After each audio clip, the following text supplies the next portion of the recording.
Welcome to Positive Philter with your host, Philip Wilkerson, a podcast that focuses on friends, family, health, and career, with a little self-help along the way. Please join me in this journey for self-improvement, and I hope what I have to share will make you a better person, thus making the world a better place. I hope you enjoy the show. I hope you enjoy the show. And we're live. Hey, ladies and gentlemen, boys and girls, people of the world, this is Philip Wilkerson back with another episode of Positive Philter. I'm joined by a special guest. Two guests, special guests, because they take their time to join me on the show. I'm joined by Steve and Damon here at Collectors World. We're actually doing a podcast live. And for those that don't know, I have two kids, and one of my sons is really into collecting football cards, basketball cards, all these things. And this has been a great place for me to bond with my son. We come in here at least once a month, and come to find out, we have connections with the owner, or we'll get into that later. So, Steve and Damon, why don't you introduce yourself for the listeners, whatever. This is Damon, so I'm one of the owners with Steve. We acquired Collectors World about 13 years ago, and so we've had a lot of fun. We'll talk a lot about that. I'm a George Mason grad as well. So, business career prior to Collectors World and during Collectors World, of course. We'll talk more about that too.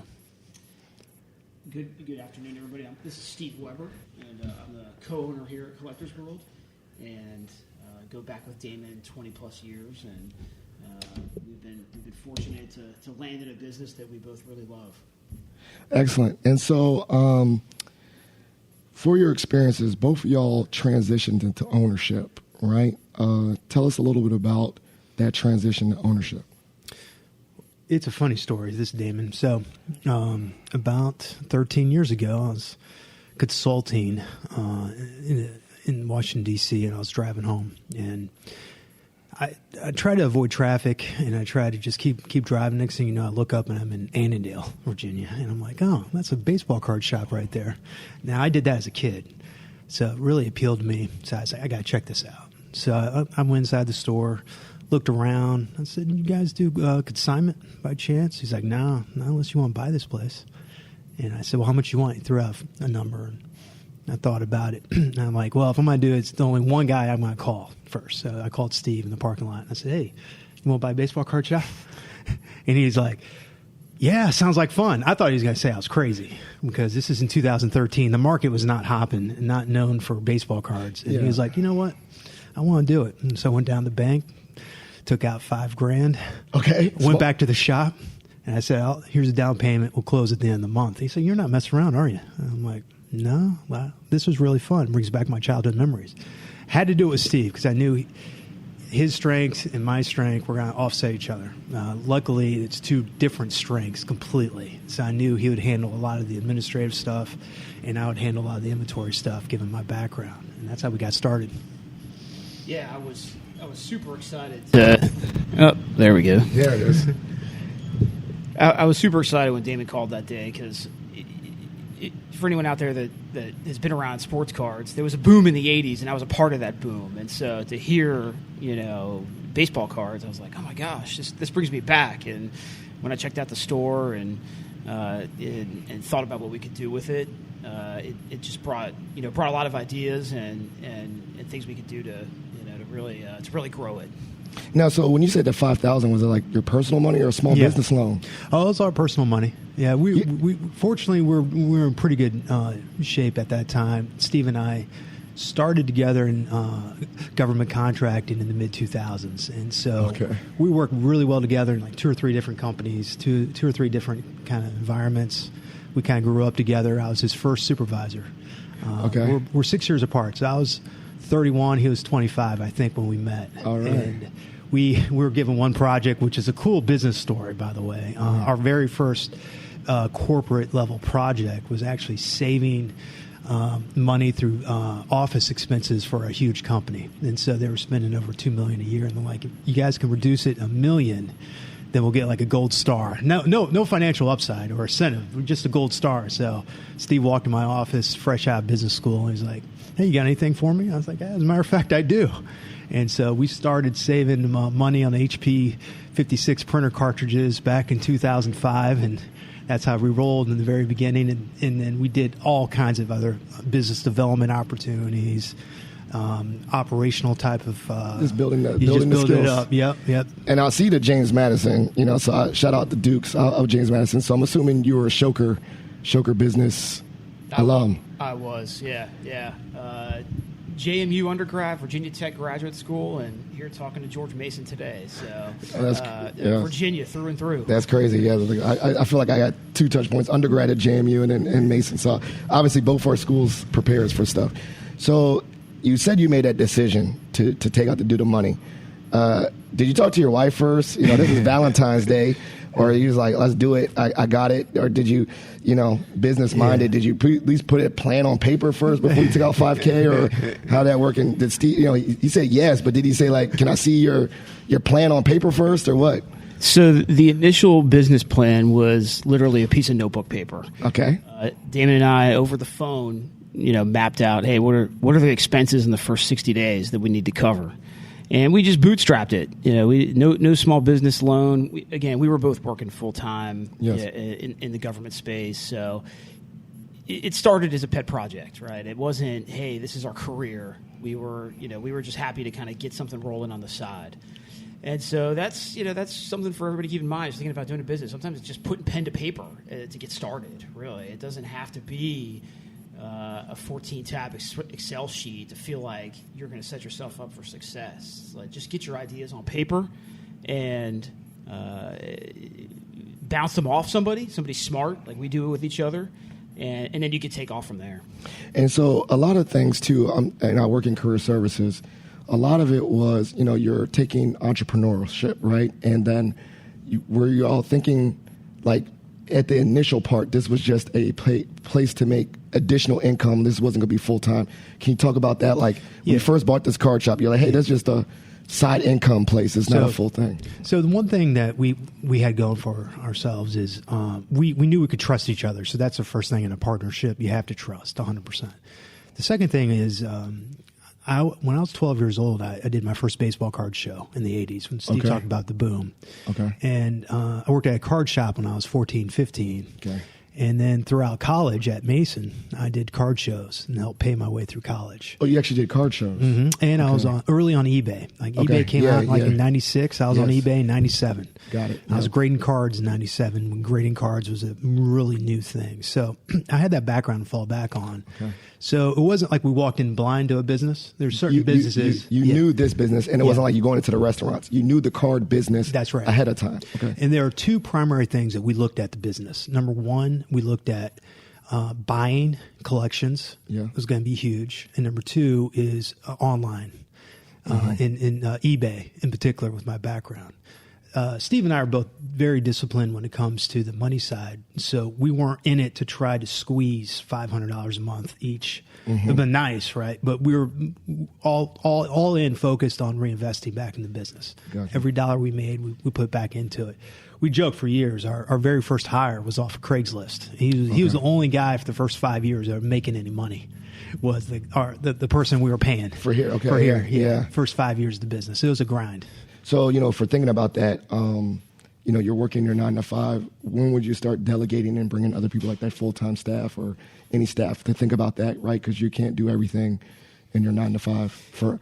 And this is great for small business owners. Like, when is the opportunity, or when do you make a good decision to scale up and get some extra support? Because you can't do everything. Like, get a marketing person. When do you decide to, like, get some help outside of you too? Yeah, so for the first solid 5 years, we were a one-employee business because we were both engaged in our full-time jobs, 9 to 5.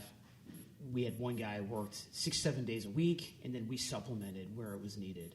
And then when did we really start bringing on more people? Probably about maybe 5 years ago was when we really made the decision to let's hire more labor.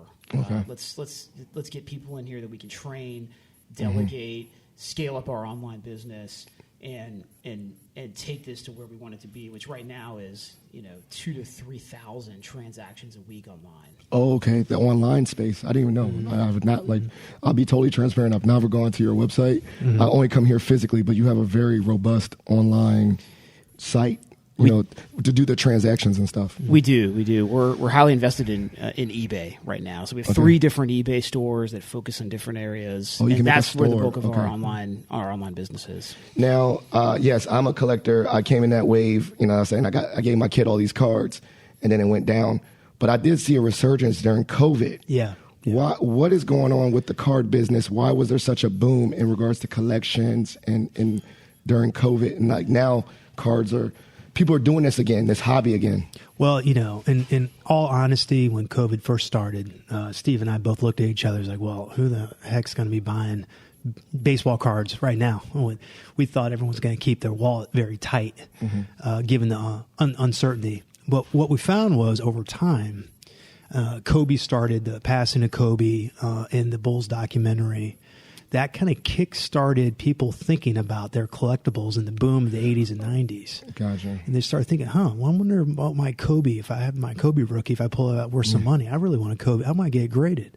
Well, that created that massive backlog of demand. Gotcha. And massive amount of interest. Everyone's stuck at home. So all the entertainment expenses that were happening typically in a non-COVID environment now starts, hey, I want to buy a Kobe, I want to buy a Jordan, I'm going to get real excited about this. So during COVID, we saw a massive boom. And that was the exact same time Steve and I agreed to really invest in the business and scale the retail side. So we went from 1,200 square feet store to 6,000 in that time frame. Oh, you built this back out? We built it out during COVID, which was not a good time to do construction or request permits from Fairfax County. Right. But a good time in the sense that, we're 100% focused.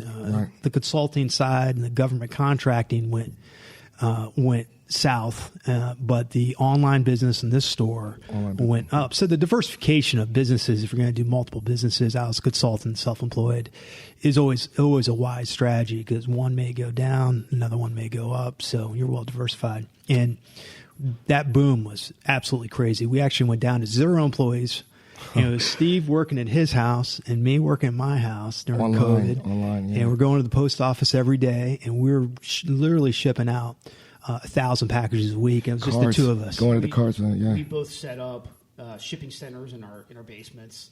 I was pulling Amazon boxes from neighbors' recycling bins because there was always a need for boxes to ship stuff out. We were on the phone every day. I got this, you got that. I was making runs to the store to pick up inventory that sold. It was crazy times. So one of the things I think about, and it's kind of like stock then, so obviously when you're doing sports trading, you have to also understand what's going on in the world of sports. Yeah. Like, for instance, just an example right now, my son pulled out a card of his for his birthday and got a Saquon Barkley card. And we looked, we used this app that tells you how much they're worth, and it was like $20, right?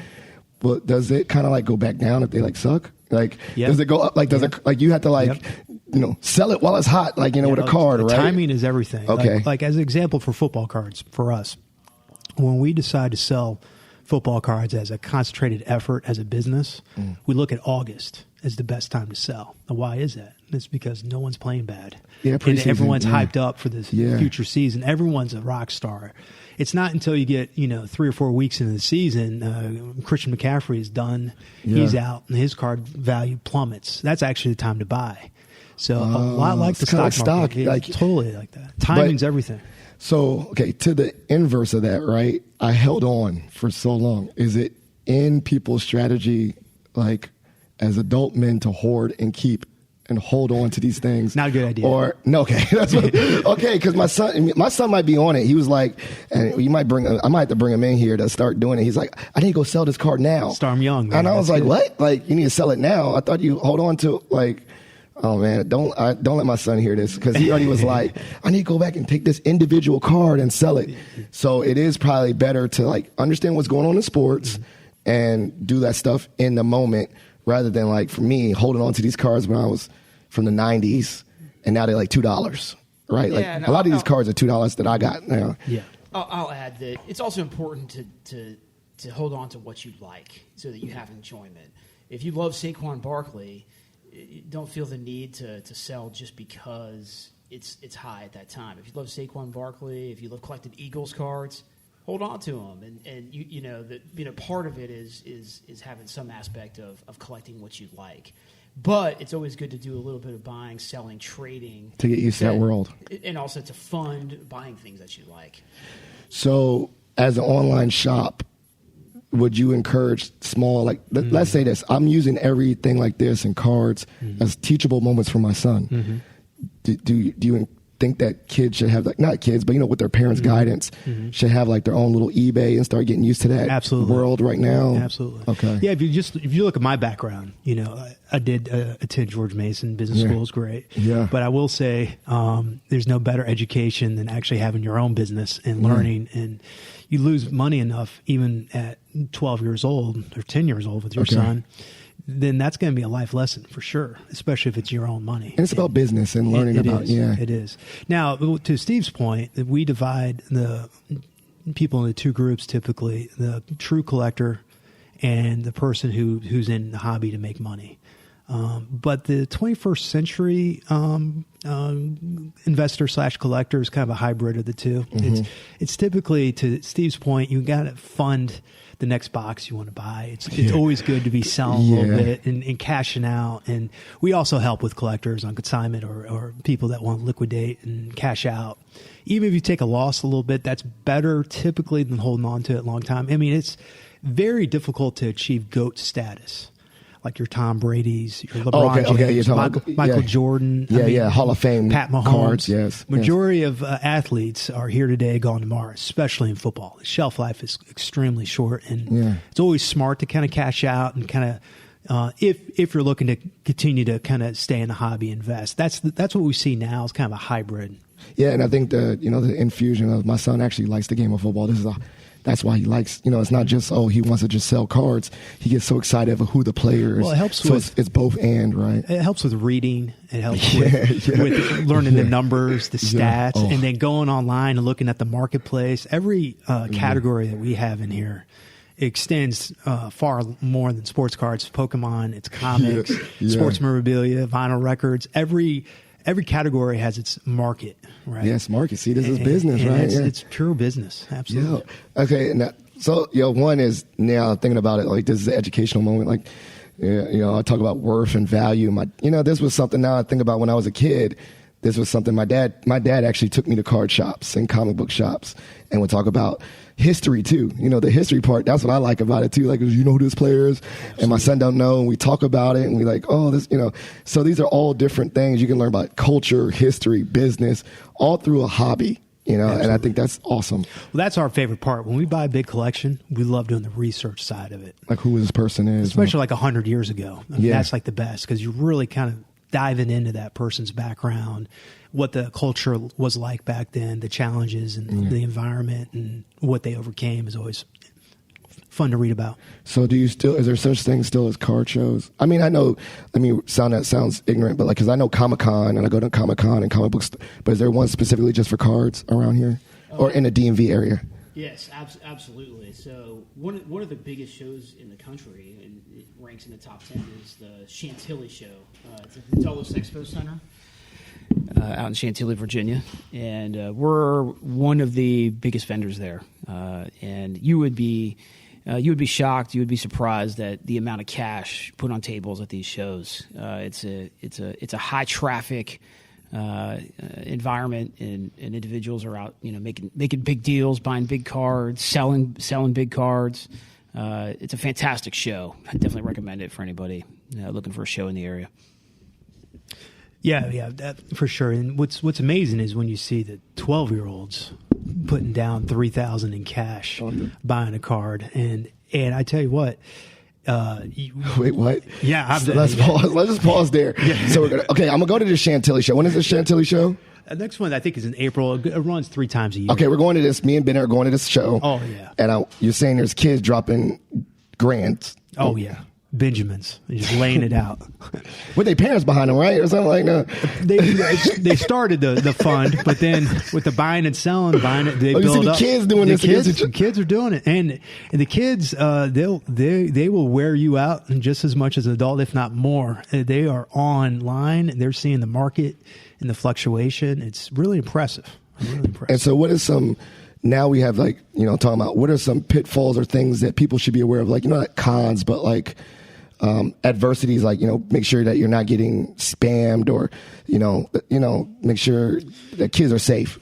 Yeah. One thing I would say on that is if you buy off of Facebook and you buy offline, quote unquote, you lose your protections. So if you spend any kind of money, you want to be protected. eBay has a really good program called the eBay guarantee program, and it actually goes through eBay. They validate that it's an authentic card if it's over $250, and they'll send it to you. That protects the seller and the buyer. Facebook, other places may not have that protection. If you go through PayPal, it's good to use goods and services. It's an extra 3% to the seller that they have to pay, but from a buyer perspective, you get the tracking number and you're protected. So you got to be very careful of that. Anything in person, it's always good to have a friend there to kind of help make sure that the card is authentic. Third-party grading is very popular. PSA is the gold standard. So if it's a PSA slabbed card, that means it's authentic, number one. And then the rating scale is 1 through 10, right? So if it's a 10, it's a gem mint. That drives the scarcity, supply and demand side, right? And that also protects you. And in person, it's a commodity, basically. It's very easily to look at the comp, quote unquote, just like buying and selling a house. You see what the house is selling in your neighborhood, and then you get a good idea what your house is worth. Same concept in baseball cards. And if you're new to the market, if you're new to the hobby, just do your research and understand what you're looking at. In a hot market, which we're in today, you're always going to have bad actors. Just like if you're into Louis Vuitton, there's fake bags out there. If you're into designer watches, there's imitation versions out there. So do your research, understand what you're looking at before jumping in, especially on a big purchase. And so my next question is then, thinking about it, it's going to dip again, right? What would make it dip? Like over and saturation in cars? What were some things like that? Yeah, it's a really good question. So one of the things that, we have going for us in the hobby today is that we can learn from yesterday, right? So the hobby that Steve and I grew up in was oversaturated completely. They call it the junk wax era. Typically, you could define that between 86 and 95. That was the run of cards that they just mass produced. It was a hot hobby, hot market. Everyone was buying them, and everyone was just buying cards blindly. I remember as a kid selling them left and right. Hoops, 89 hoops, 89 pro set, all that stuff was just and it comes in constantly today, and we got to tell people 20 times a day, sorry, it's not worth anything. So Fanatics is now the premier leader in this market of unopened material. They sell tops. They own tops. They are very wise to that. And so there's all kinds of protections on the supply side. So it feels good now, but to your point, every market always has a dip, right? So it depends on what that looks like. But it almost feels like it's more macroeconomic, where if the economy really goes sideways, it does have an impact. But we're in a different age now. You have more and more people using this as a semi-business and then buying and selling. And so we always encourage that. A lot of people sell. So it used to be old school shops wouldn't like people coming in trying to make money off you. Now we encourage it. If you want to buy some things, you think you can flip it, make money, great. And that helps fuel the economy. Yeah, I think going back to Damon's point on unopened material on wax, the folks that are in the companies and producing new cards today are very aware of the oversaturation issues of the 80s and 90s. And on any given product that comes out today in the last number of years and going forward, we always feel like we get about 80 to 85% of what we can sell. So any time a product comes out, we always could have used just a little bit more. In other words, people are coming in and asking for it, and so that's a good sign. They're underproducing to the demand, which is what we want to see. You never want to see stuff sitting on the shelf. You want to see it getting gobbled up and on to the next thing. And then I think this will be my last question, and then we'll do our last segment of my show.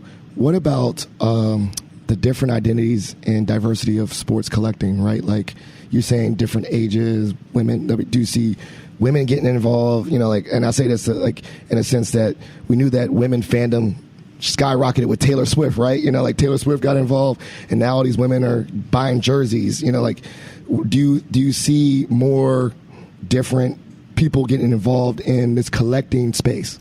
Yeah, when we first bought the business, I would say it was 95% white male over the age of 40. Yeah. And now it is way more diverse and younger. And that was a strategy of a lot of the major sports and the companies that produce cards to get younger. So that's number one. And then the female demographic, the Caitlin Clark phenomenon, all that has really boosted females into the sports hobby, but also the females into Pokemon is huge. And a lot of the childhood that is, now, women in particular might be 30. We see a lot of 25, 30-year-olds buying Pokemon like crazy. Not just sports cards of Caitlin Clark. So there's that side of it. I mean, Pokemon for us is absolutely insane. And we're too old to understand and appreciate Pokemon. When we first bought the store, we're like, what is that? We want to keep that going. And then we found out real quick, it's here to stay. Yeah, we frankly thought about discontinuing buying Pokemon product when we first bought the business. We didn't understand it. We didn't think it was worth our time or efforts, and we thank ourselves every day that we did not do that.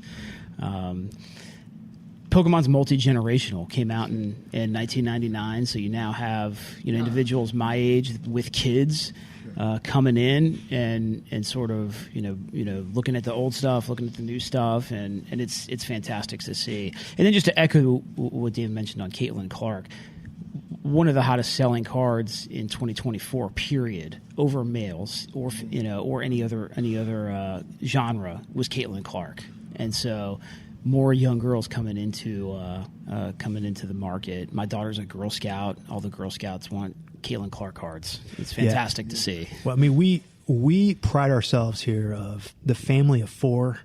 We want someone to find something in our store, So we don't want to stop with just the if there's a boy in the family, the boy's going to buy the sports cards, and everyone has to wait, and they just get all tired and grumpy. We want the family of four to have something fun to enjoy, whether it's a vinyl record, Pokemon booster box, autographed picture for the man cave, We want to appeal to something. That's why it's Collector's World, and we try to keep it broad. Yeah. All right.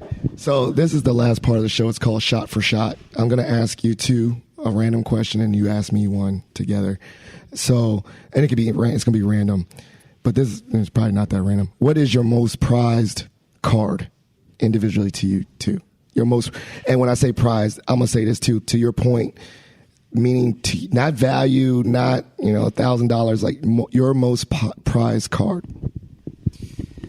So it's an interesting answer. Damon and I do not collect. So we just found that is the best way for our partnership to work. When we really like something, we put a high price on it so that it'll kind of hang out in the store a little bit longer. But the collection is the store. It just changes on a day-to-day basis. We very rarely, if ever, take anything home. We enjoy it. Doesn't mean we don't enjoy what we see and what we do, but everything is for sale. Okay. So okay, first of all, you try to blow my mind. You own a card shop, but y'all have to have at least one card at home, right? Like, none? It would be like if we owned an ice cream store and be like, well, what's your favorite kind of ice cream? How much ice cream you got to take home every day? I mean, yeah, we love ice cream. No goes wrong, but when it's shoved down your throat by a gallon at a time, it's a little different. Now, it's funny you use that story. My first job was at Baskin-Robbins. Oh, nice. And after that job, I didn't eat ice cream for 2 years because I was just so like, I was like, my wife was like, and that's when I started dating, like I did it as like my first job, 14 years old, whatever.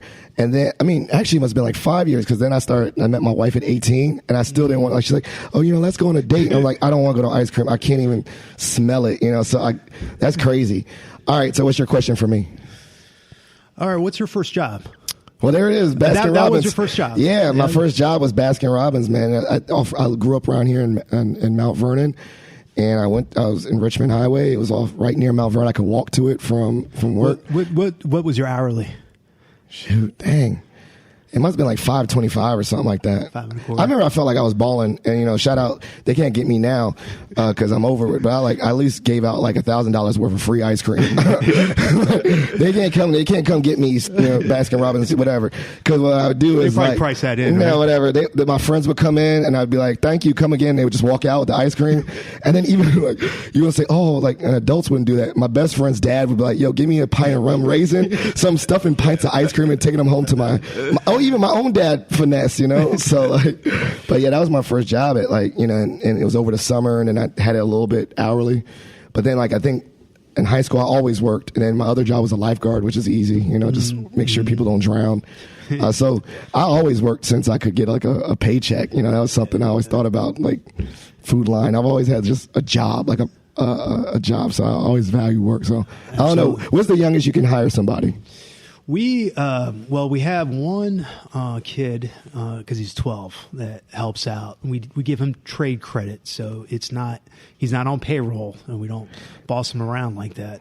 But he loves it. He just loves the hobby. No, I was about to say, absolutely. I'm of the generation. My kids, whenever they earliest without labor laws. Yeah. Get to work, like you don't get no and I say that to sense like I didn't need to. My dad's a colonel, my mom's a doctor, but I wanted to know the value of money myself, have my own paycheck and go to cash my like $50 check, from Baskin Robbins. So, well, I tell you, people find out real quick though that it sounds fun working in a baseball card shop and a comic book store. You could sit and read comics and sort through cards, but it's completely different. It's work. Work is a job, and it's. I'll tell you, Baskin Robbins. I thought it was always just scooping ice cream. That joint sucked. Going in the freezer. Yeah.